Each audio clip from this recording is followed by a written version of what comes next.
मध्य प्रदेश के एक छोटे से गांव दुर्गापुर में एक सरकारी इंजीनियर आकाश की पोस्टिंग हुई।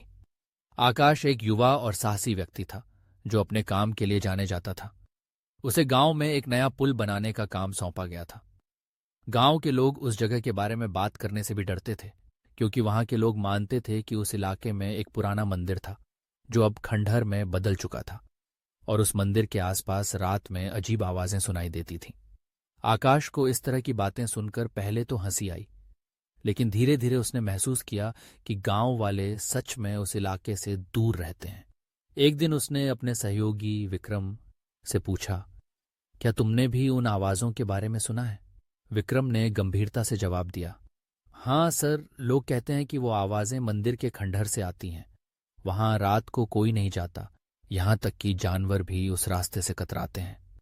आकाश ने इसे अंधविश्वास मानकर हंस दिया और काम पर ध्यान दिया, लेकिन उसकी जिज्ञासा ने उसे चैन नहीं लेने दिया। उसने सोचा कि वह खुद जाकर देखेगा कि आखिर वहां क्या है। एक दिन शाम को जब सभी मजदूर काम खत्म कर घर जा चुके थे, आकाश ने तय किया कि वह मंदिर के खंडहर तक जाएगा और खुद सच्चाई का पता लगाएगा। रात का अंधेरा धीरे धीरे गहराने लगा। आकाश ने एक टॉर्च, कैमरा और कुछ खाने पीने का सामान लिया और बाइक पर सवार होकर मंदिर की ओर चल पड़ा। गांव से करीब 3 किलोमीटर दूर उस मंदिर का खंडहर था। रास्ते में हवा की एक अजीब सी ठंडक ने आकाश को घेर लिया। पेड़ों की शाखाएं जैसे किसी को छूने के लिए झूल रही थीं। आखिरकार वह मंदिर के पास पहुंचा। उसने बाइक को एक पेड़ के पास खड़ा किया और टॉर्च की रोशनी में खंडहर की ओर बढ़ा। मंदिर का मुख्य द्वार गिर चुका था और उसके चारों ओर झाड़ियां उग आई थीं। हवा में एक अजीब सी गंध थी, जैसे कुछ सड़ रहा हो। आकाश ने खुद को संयमित किया और मंदिर के अंदर प्रवेश किया। अंदर बहुत अंधेरा था और हर कदम पर लकड़ी के दरवाजों की चरमराहट सुनाई देती थी। अचानक उसे किसी के फुसफुसाने की आवाज सुनाई दी।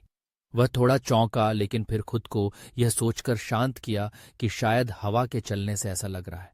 वह मंदिर के अंदर और गहराई में गया। तभी उसने देखा कि एक छोटा सा दीपक जल रहा था।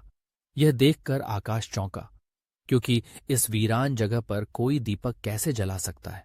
उसने सोचा शायद कोई साधु या साधक होगा। वह धीरे धीरे दीपक की तरफ बढ़ा। दीपक के पास एक पुरानी मूरत रखी थी जो धूल और मकड़ी के जालों से ढकी हुई थी। अचानक उसे पीछे से एक जोरदार आवाज सुनाई दी, कौन हो तुम? आकाश ने तुरंत मुड़कर देखा, लेकिन वहां कोई नहीं था। उसका दिल तेजी से धड़कने लगा। उसने सोचा कि शायद यह उसकी कल्पना हो, लेकिन तभी आवाज फिर से आई, क्यों आए हो यहां? आकाश ने हिम्मत जुटाकर पूछा, कौन हो तुम? सामने आओ। लेकिन कोई जवाब नहीं आया।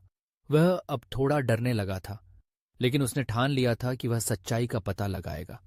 उसने मंदिर की गहराई में जाने का निर्णय लिया। जैसे ही वह आगे बढ़ा, उसे महसूस हुआ कि जैसे कोई उसके पीछे पीछे चल रहा है। उसने पीछे मुड़कर देखा, पर कोई नहीं था। मंदिर के अंदर और भी ठंडक बढ़ गई थी। उसके चारों ओर एक अजीब सी सिसकारी जैसी आवाजें गूंज रही थीं। अचानक उसकी टॉर्च बंद हो गई। अब वहां बिल्कुल अंधेरा था। आकाश ने टॉर्च को ठीक करने की कोशिश की, लेकिन वह नहीं जली। उसने अपने मोबाइल का फ्लैशलाइट चालू किया और आगे बढ़ा।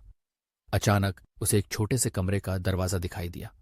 दरवाजे पर एक लाल रंग की बड़ी सी निशान थी, जैसे खून से बनी हो।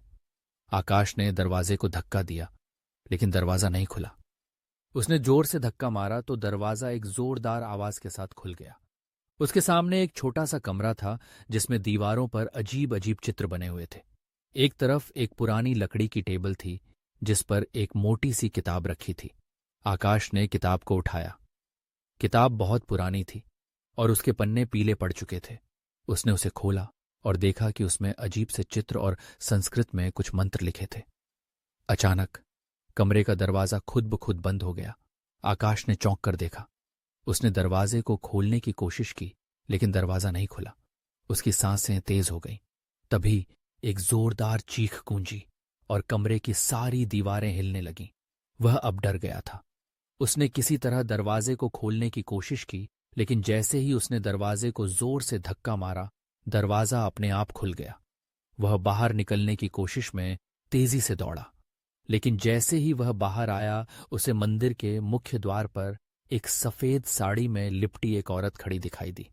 उसका चेहरा धुंधला था, लेकिन उसकी आंखें बहुत चमकदार थीं।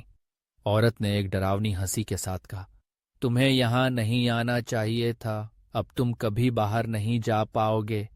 आकाश का दिल जैसे रुक सा गया। वह तेजी से पलटा और भागने लगा। उसकी बाइक अभी भी पेड़ के पास खड़ी थी। उसने बाइक स्टार्ट की और गांव की ओर भागने लगा। उसकी बाइक की हेडलाइट्स में उसने देखा कि वही औरत अब भी उसके पीछे पीछे दौड़ रही है। उसकी हंसी हवा में गूंज रही थी। वह किसी तरह गांव पहुंच गया।